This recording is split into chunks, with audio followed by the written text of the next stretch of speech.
This is Pulse of Africa, the face and voice of Africa.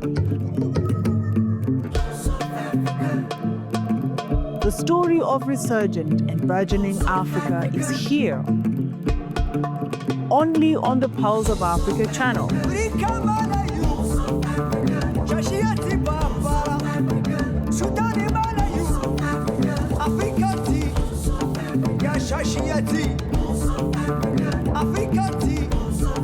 Pulse of Africa, the face and voice of Africa.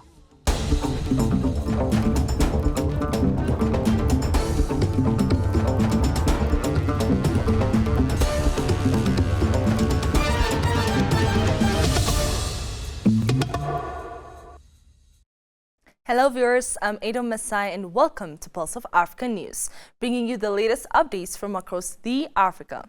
The chairperson of the African Union Commission, Mahmoud Ali Yusuf, addressed the inaugural virtual meeting of the ad hoc Committee on AU Institutional Reform. The meeting was convened and chaired by President William Ruto of Kenya, the AU champion for institutional reform. In his remarks, Chairperson Yusuf expressed appreciation to President Ruto for his leadership and commitment in steering the AU's institutional reform agenda. Both leaders reaffirmed Africa's collective resolve to build a stronger, more coherent and people-centered African Union capable of responding effectively to the continent's challenges. President Ruto outlined key objectives, including strengthening institutional efficiency, ensuring sustainable financing, streamlining decision-making, and revitalizing organs such as the Pan-African Parliament and the African Court of Justice. He also highlighted efforts to enhance the AU's governance, peace, and security frameworks to maintain relevance amid shifting global dynamics and rising conflicts. President Ruto announced the Extraordinary Summit on AU Reforms will be held on 26 November 2025 in Luanda, Angola, under the auspices of President João Lourenço. The summit is expected to review progress and chart the next steps towards enhancing the Union's efficiency, governance, and financial sustainability. President John Dramani Mahama has officially launched the Free Tertiary Education Initiative for persons with disabilities in Accra, complementing the broader equity goals of the government's educational reforms. Speaking at the official launch of the program in Accra, the president explained that the initiative marks a significant step towards advancing equality and inclusion in Ghana's education system. He noted that while the National Service Authority had previously administered limited scholarships for persons with disabilities, the new framework would consolidate and expand these efforts under a more coordinated and accessible system. The implementation of this initiative will be led by the revamped Students' Loan Trust Fund, which is now modernized and digitalized to ensure transparency, efficiency, and sustainability, President Mahama said. President Mahama emphasized that the initiative represents a moral and constitutional commitment to fairness and inclusion rather than an act of benevolence. This initiative is not an act of charity, it is an act of justice and equality, he declared. He also mentioned increasing the allocation in the district assemblies common fund from 3 to 5% next year for persons with disabilities.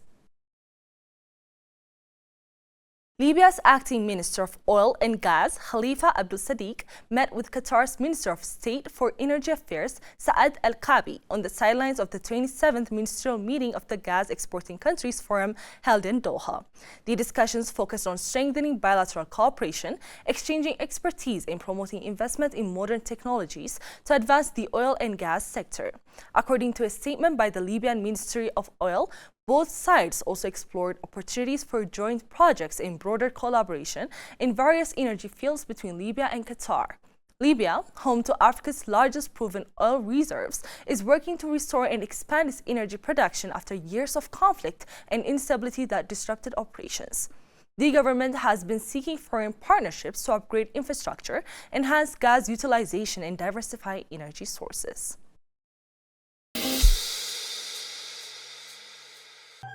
They shaped history. They inspired generations.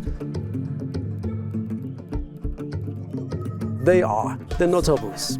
Join us as we honor Africa's greatest minds and trailblazers, the notables, celebrating Africa's icons. Today, we delve into the life of a man whose courage didn't just change his own nation, but inspired an entire continent. His name was Ahmed Sékou Touré. Nous préférons la pauvreté dans la liberté à la richesse dans l'esclavage.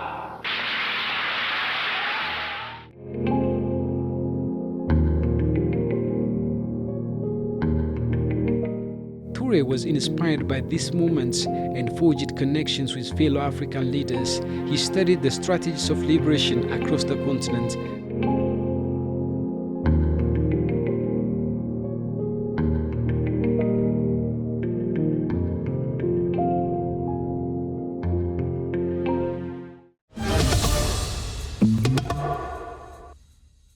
A moving short film titled At the End of the Rainbow is empowering rural schoolgirls in Zimbabwe to challenge child marriage and claim their rights. The 17-minute film, produced by Boostop TV with support from Amnesty International Zimbabwe, was screened in Mutare during the commemoration of the International Day of the Girl Child. The event, themed Girls in Conflict, brought about 75 girls from Nyangundi and Guririndi secondary schools in Manicaland province. The film tells the story of Onai, a young girl whose life takes a tragic turn after being sexually abused by her school head, forced into marriage, and later suffering from an obstetric fistula during childbirth. The story deeply resonated with the young audience, sparking emotional reactions and open discussions about reproductive health, child abuse, and early marriage. Many girls expressed that the film had changed their perceptions of their rights and future. Amnesty International Zimbabwe's campaigns coordinator, Rose Muzerengi, said the film aims to raise awareness about the link between child and sexual abuse, child marriage, and reproductive health issues such as obstetric fistula. Girls in rural areas remain the most vulnerable to abuse and exploitation. This film calls for prevention and accountability, she said. Despite ongoing awareness efforts, child marriage remains widespread in Zimbabwe, driven by poverty and cultural practices.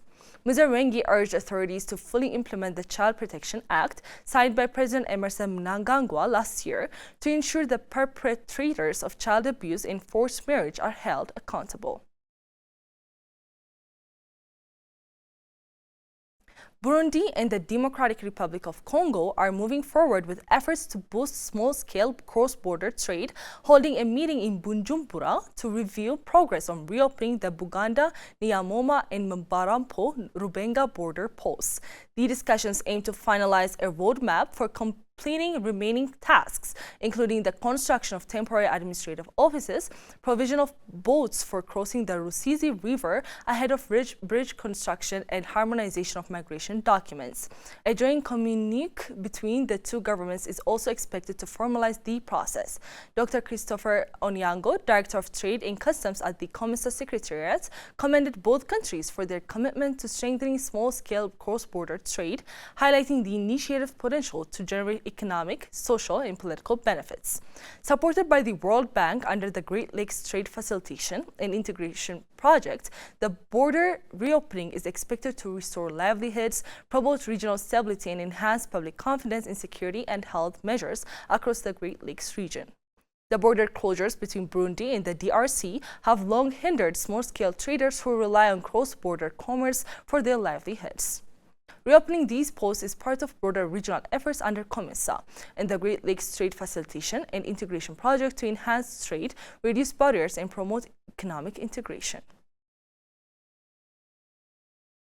The Ethiopian Minerals Corporation, AMC, and Sunbird Bioenergy have signed a memorandum of understanding to advance Ethiopia's renewable energy and biofuel production, supporting the country's green economic transformation agenda.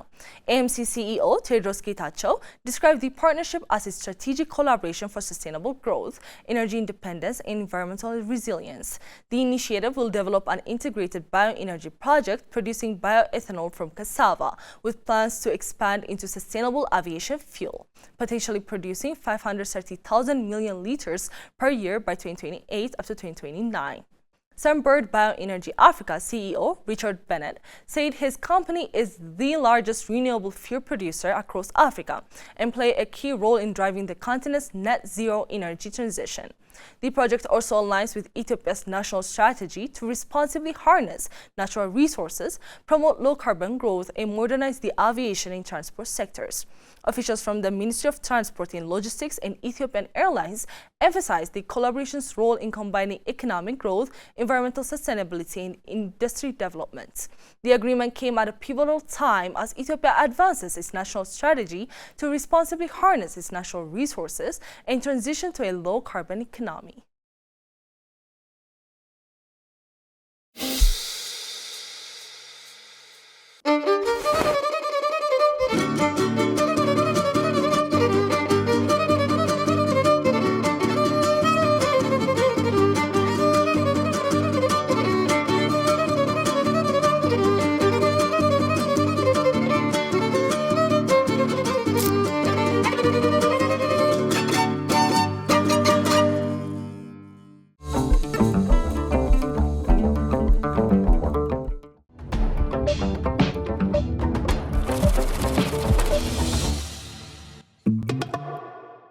Now to business news. China's CMOC Group will spend $1.08 billion to expand its KFM copper mine in the Democratic Republic of Congo to add about 100,000 metric tons of output per year, it said on Friday. It will launch the second phase of its KFM project in 2027. The first phase of KFM reached full capacity in 2023. The investment comes as copper supplies face possible shortage amid mine worldwide disruptions, including the suspension of Freeport's flagship Grasberg project in Indonesia. CMOC owns 71.25% of KFM through its Hong Kong-based subsidiary and also operates the Tenke Fungurume mine in Congo. Both mines are key suppliers of copper and cobalt, metals key for energy transition. CMOC said the KFM expansion will strengthen its position in the global market, but warned of possible risks from price swings and the DRC's political and economic uncertainty. Next, let's check the current weather forecast.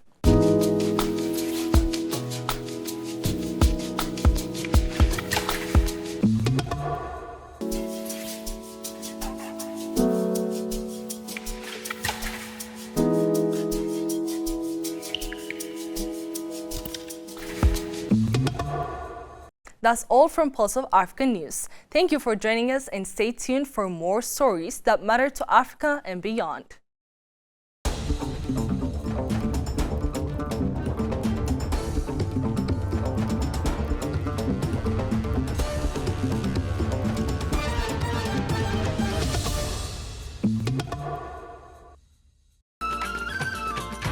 This is Editorial from Pulse of Africa, the voice and face of Africa.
This is Editorial from Pulse of Africa, the voice and face of Africa.